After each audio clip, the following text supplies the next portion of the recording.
But for Hillary, ultimately, it makes the foolishness of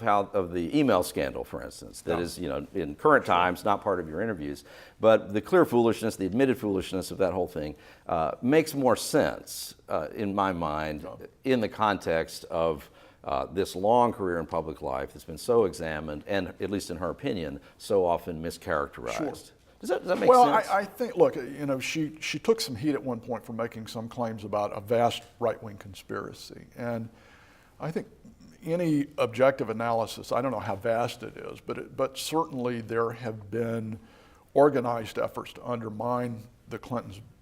politically, going way back to Arkansas, and some of it just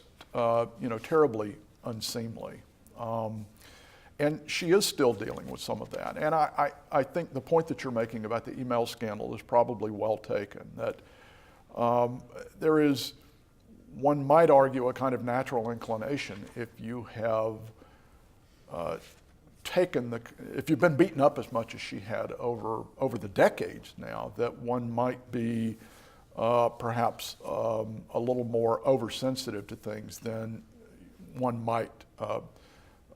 argue from the outside she should be. I mean, and look, as a political historian and as somebody who is in the business of recording oral histories, I yield to no one in my commitment to open records, and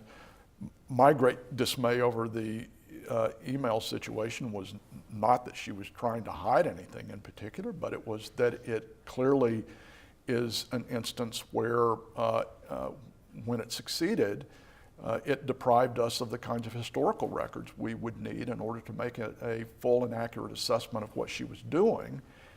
And it's very hard to believe that after 8 years in the White House, where this was very much an issue, that couldn't have been on somebody's mind somewhere.